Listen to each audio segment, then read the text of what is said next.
आइए दोस्तों, बहुत बहुत स्वागत सभी विद्यार्थियों का, आप लोगों का सबका स्वागत है। आज के विषय में मैं आप लोगों को जो विषय बताना, पढ़ाई चल रही है अभी कुछ दिनों से भागवत कथा की, और जो इसके विषय में मैं गूढ़ तत्वों को बता रहा हूं। और आप लोग जो कुछ हैं, ज्यादा तो है नहीं, और जो वीडियो के माध्यम से हमारे सुनने वाले प्रेमी हैं, हमारे मित्र हैं, उन सबको मैं पुनः एक बार स्वागत कर रहा हूं। अभी कुछ दिनों से ये मीडिया में जो चल रहा है बांग्लादेश में, उससे संबंधित भागवत कथा को हम जोड़ते हैं। क्या है भागवत कथा? आज 12/8/2024 है, ये आप देख रहे हैं, ये मैंने लिख दिया है डेट। अब तो 12/8/24 को अब क्या है, हमारी है भागवत कथा।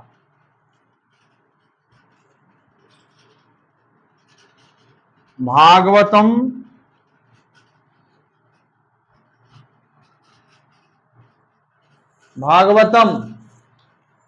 और भागवतम एंड हिंदुइज्म।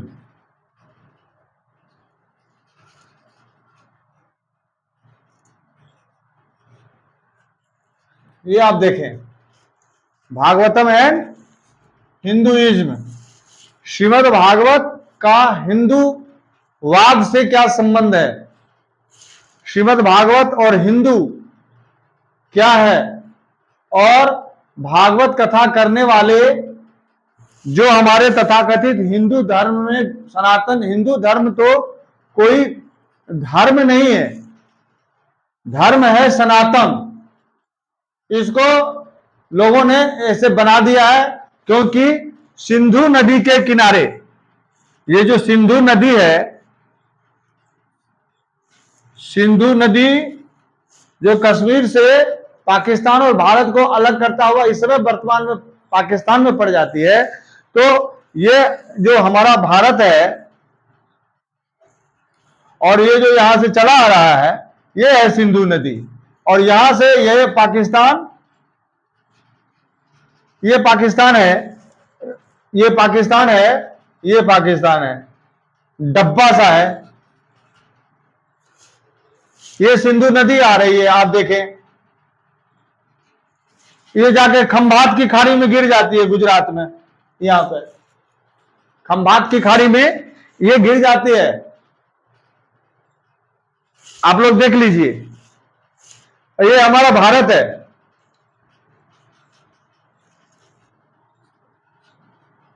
भूटान और पूर्वी भारत।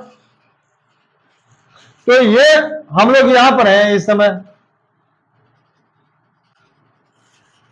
यहां दिल्ली है, यहां मथुरा है। तो कहने का ये मतलब है कि हिंदुइज्म, ये हिंदू, और ये यहां तक्षशिला विश्वविद्यालय, प्राचीन भारत का ये तक्षशिला विश्वविद्यालय। आप यदि अपने इतिहास को नहीं जानते हो, यहां पर स्वेज नहर होते हुए, ये स्वेज नहर होते हुए यहां से व्यापार होता था भारत का। और ये यहां से, यहां सिकंदरिया है यूरोप में, और सिकंदरिया से आए मोहम्मद गोरी, आया फारस से, अरब से, और भारत पर आक्रमण किया, और भारत पर आक्रमण करके यहां पर अपना पैर जमाया। हिंदुओं ने पारसियों को जगह दिया। जब यहूदियों ने इनको मार के भगाना शुरू किया, तो पारसियों ने यहां सूरत के पास समुद्र तट पर अपना जगह बनाया। इतिहास सब लोग जानते हैं, और यहां पर इन्होंने स्थान बना लिया। सज्जनों, मेरे प्यारे दोस्तों, मेरे भाइयों, मेरे बच्चों, आप लोग सभी लोग जानते हो कि पारसियों को, जिसको आप हिंदू कहते हो, ये सिंधु नदी के किनारे रहने वाले ये सारे लोग, सा को ह कहा गया। मतलब सा का ह व्याकरण में सूत्र भी है, शेर ही लोटा शेर ही स्यार।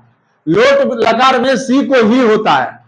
जो तुतलाने वाले लोग हैं वो भी स को ह बोलते हैं, क्योंकि स और ह का संबंध है।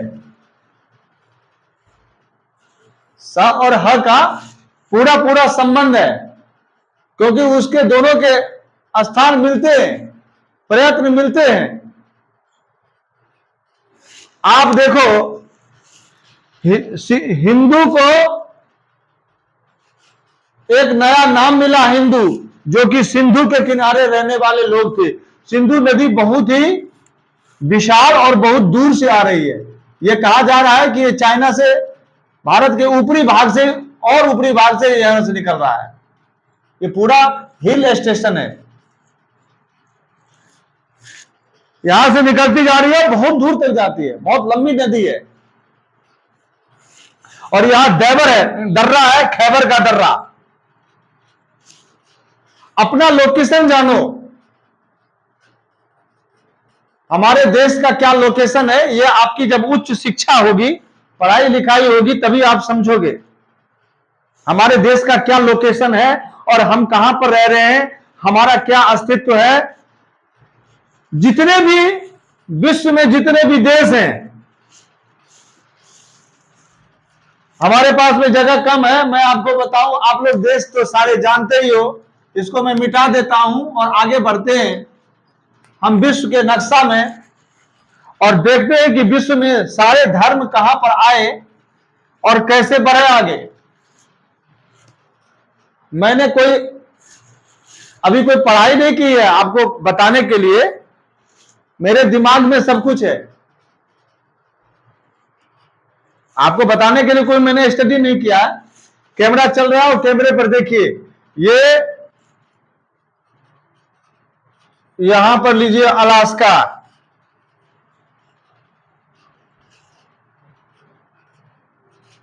कनाडा, संयुक्त राज्य अमेरिका, क्यूबा,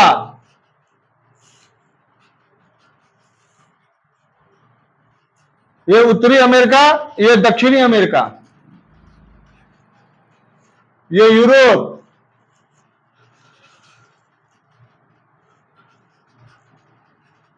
ये अफ्रीका,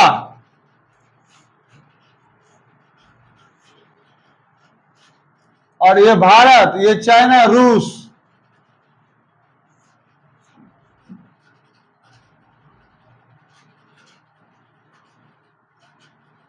श्रीलंका, ऑस्ट्रेलिया,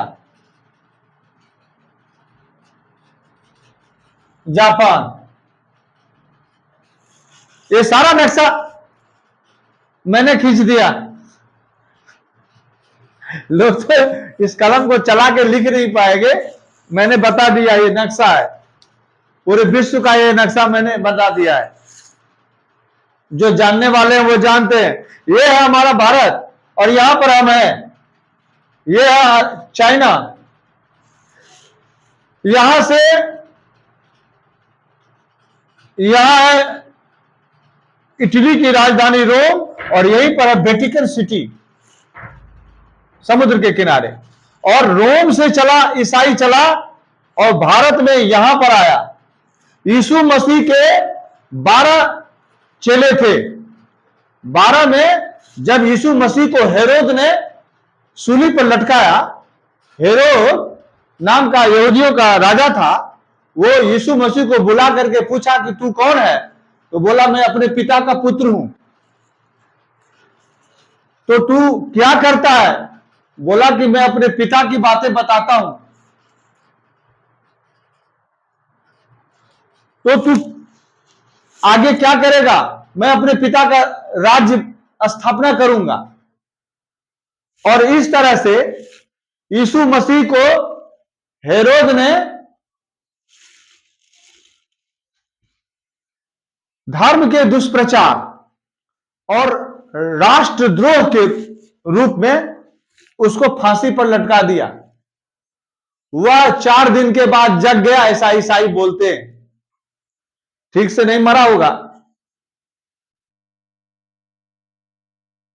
भाई, तो उसको ईस्टर संडे बोलते हैं। और उस 4 दिन के बाद में उसका जो मरना हुआ, तो मरना होने के बाद में वो फिर से जग गया, उसके बाद से ईस्वी सन होता है।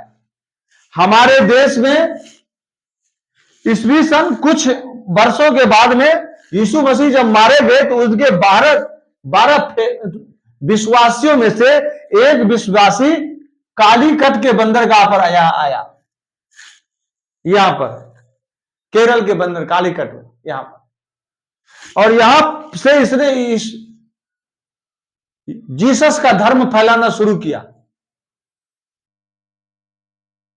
ये एकदम 2000 ईस्वी की बात है, 2000 साल हो गए इसको। उधर से ईसा मसीह को फांसी पर चढ़ाया, वो सब भाग गए, जितने कबूतर थे उड़ गए, और उसमें से एक कबूतर उड़ के यहां आया, जहाजों में भटकता भटकता, पानी के जहाज में धक्का खाता हुआ, लुढ़कता मुड़कता, भूखा प्यासा। उधर तो फांसी थी, प्राण जा रहे थे, यहां बचता बचता भारत में आया। ये हिंदुस्तान उसको सहारा दिया। पहला धार्मिक, दुष्ट धार्मिक यहां पहुंचा 2000 साल पहले। 700 ईस्वी में पारसी पहुंचे यहां सूरत। ये देख लो नक्शा। खाली ये मत सोचना कि यहां पर कोई कथाकार है। हमारे देश में जो ज्ञान की परंपरा है, यहां सूरत पहुंचा, और सूरत पे इसके बाद में यहां से पहुंचा जहाज, किनारे किनारे श्रीलंका होते हुए यहां पहुंचा। फ्रांसीसी पहुंचे, यहां अंग्रेज पहुंचे, और यहां अंग्रेजों को दिक्कत हुई थी, यहां किला बनाया कलकत्ता में, और यहां से इन्होंने जहांगीर के दरबार में सर थॉमस रो को भेजा, दूत बना करके अधिकार पत्र लेने के लिए, व्यापार करने के लिए। यहां से ईस्ट इंडिया कंपनी यहां चली गई। इस कंपनी को दिक्कत हुई, यहां से हटा करके यहां किलाबंदी करके व्यापार करना शुरू किया, और इस क्षेत्रों को जीता। मैसूर का राज ये सब जीता हुआ। ईस्ट इंडिया कंपनी को फ्रांसीसियों का जो जहाज था आर्मादा, उसको इसने नष्ट कर दिया इंग्लैंड वासियों ने, जो यहां पर थे। ये इंग्लैंड वासी हैं, इसने नष्ट कर दिया। इसने अपना जहाज इसके रास्ते लाया, और यहां से स्वेज नहर होते हुए यहां लाया, और यहां पर इसने फ्रांसीसियों का जहाज आर्मादा नष्ट कर दिया। और नष्ट करने के बाद में ये अंग्रेज भारत में फैले, और इनको जब दिक्कत हुआ तो अपनी जहाज पर ये सारा सामान लेकर के यहां गए, और यहां से वो अंग्रेज सर्वे करने चला तो बंगाली धान काट रहा था। अंग्रेज ने कहा, जाके इसके पूछो कौन सा गांव है। वो बैठा हुआ था ईस्ट इंडिया कंपनी का जनरल,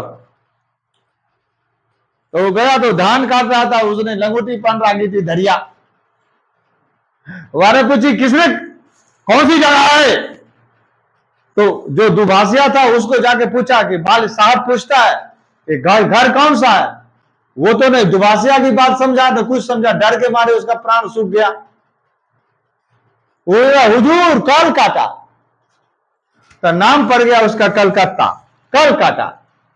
आज भी कलकत्ता को बोलते हैं CULCUTA,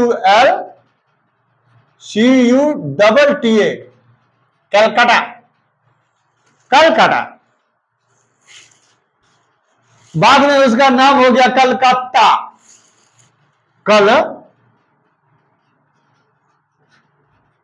कत्ता। अब बंगाली लोग कल को बोलते हैं कोल, तो हो गया ये कोलकाता। कहां हो गया, ता हट गया, ये हट गया, दो त हट गया, एक ही तरह रह गया, कोलकाता।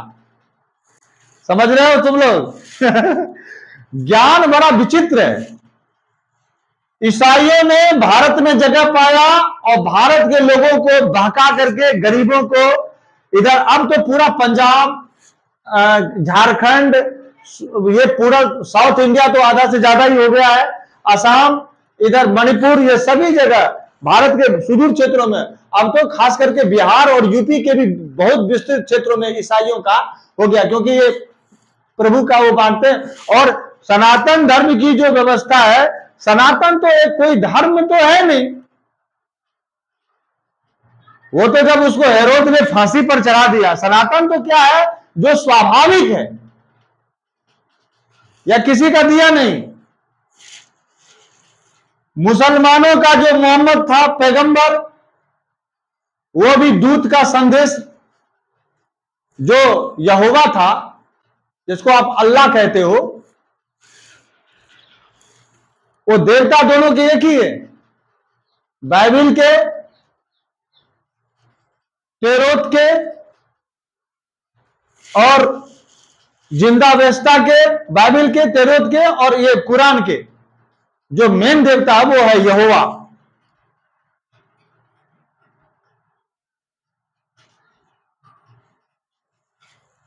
वीडियो को सब लोग शेयर कीजिए और जाने दीजिए सब जगह, क्योंकि बांग्लादेश में जो हिंदुओं के साथ में हो रहा है, सबसे पहले जानने की जरूरत है कि विश्व में ये कितने धर्म हैं और सबको भारत में जगह मिली।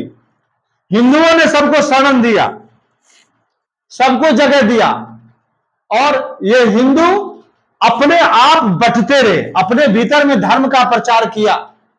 किसी ने कहा यह अद्वैत है, किसी ने कहा द्वैत है, किसी ने कहा शुद्धाद्वैत है, किसी ने कहा इसको मिटाने दो। आप लोग समझ गए?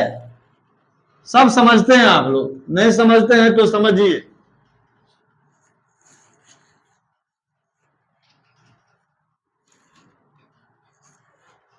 शुद्धाद्वैत, विशिष्टाद्वैत, तमाम धर्म, मत, पंथ यहां जमा हो गए और हिंदुओं ने आपस में अपने आप में बंटवारा शुरू किया। और इसको बताने वाले जो तथाकथित आचार्य हुए, वो महंत बन बन के बैठ गए। इनको बाहरी दुश्मनों से बचाने के लिए तथाकथित पहले राजा थे, और अब जो है एक स्वतंत्र भारत की संहिता हो गई, संविधान, और संविधान के थ्रू जो है पुलिस और फौज की व्यवस्था हो गई है। इन लोगों को खूब खाना पीना मिल रहा है, और जो भोली भाली जनता है, इसको जितना जो अपना अपना धर्म दे रहा है, अपना तिलक दे रहा है, अपना आश्रम दे रहा है, खाने पीने की सुविधा दे रहा है। तीर्थों में इन लोगों ने आश्रम बना दिया है, मठ बना दिया है, होटल्स बना दिए हैं, और खाना पीना मिल रहा है। और इन लोगों का जो है कारोबार अपना फल फूल रहा है। ये खा पी करके मोटे तगड़े हो रहे हैं, और छत्र और चमर लगा करके इनको कुछ को कोई मतलब नहीं कि हिंदू कहाँ है और हिंदू क्या होता है, हमें क्या करना चाहिए। कोई रामानुज बना रहा है, कोई रामानुज बना रहा है, कोई वल्लभाचार्य बना रहा है, कोई कबीर बना रहा है, कोई मीरा बन रही है, कोई कुछ बन रहा है, कोई कुछ बन रहा है, कोई कह रहा है ब्रह्म है, कोई कह रहा है नहीं है, कोई कह रहा है विष्णु है, कोई कह रहा है परम विष्णु है, कोई कह रहा है महाविष्णु है, कोई कह रहा है ऐसे खाना चाहिए, कोई कह रहा है वैसे सोना चाहिए, कोई ये होना चाहिए वो। अरे ये सब तो बाद में कर लेना। मैं कहता हूं कि जितने भी हिंदू हैं पूरे दुनिया के गोल, ये सारे हिंदुओं को एक मंच पे लाना चाहिए। हिंदू के दो दर्शन हैं, हिंदू की फिलॉसफी दो जगह पे है। एक तो है, वन है आस्तिक। आस्तिक का मतलब होता है अस्थि वाला, जो कहता है कि है। और दूसरा है नास्तिक, नो आस्तिक, जो कहता है नहीं है।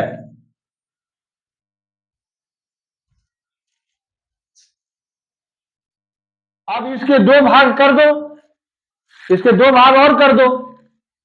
भागवत ने किया, हमने नहीं किया है, भागवत में पहले किया हुआ है। क्योंकि भागवत को पता है कि ये इतने गधे हो जाएंगे इस देश में जिसका कोई जवाब नहीं है।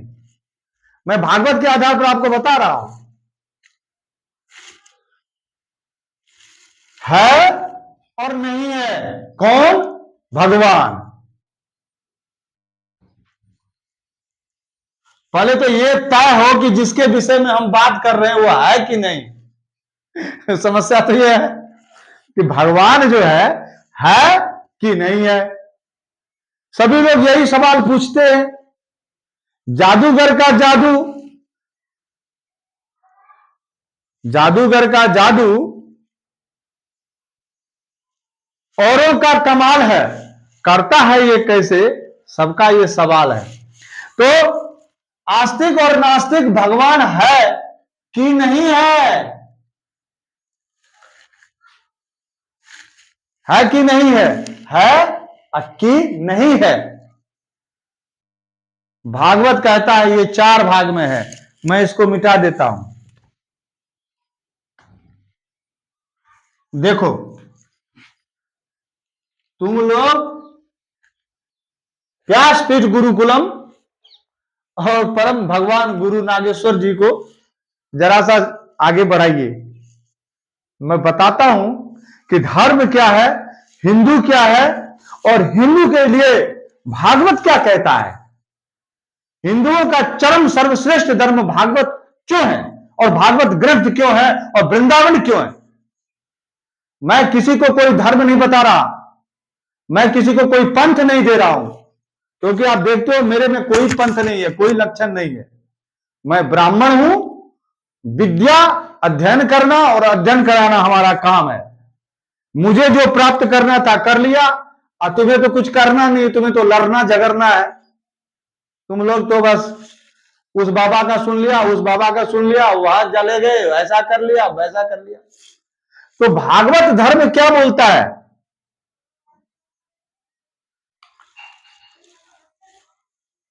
भागवत में क्या श्लोक है आप लोग जानते हो? भागवत में 4 भगवान है, भगवान का 4 अर्थ है एक, दूसरा नहीं है, तीसरा है भी नहीं भी। बताओ ये कौन सा धर्म है?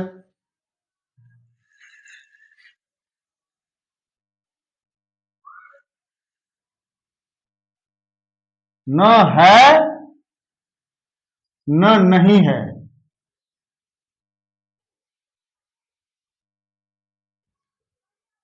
ये चार भगवान है। भागवत के भगवान 4 हैं। भागवत के भगवान कितने हैं? ये 4 हैं, ध्यान लेना। यही 4 श्लोक है।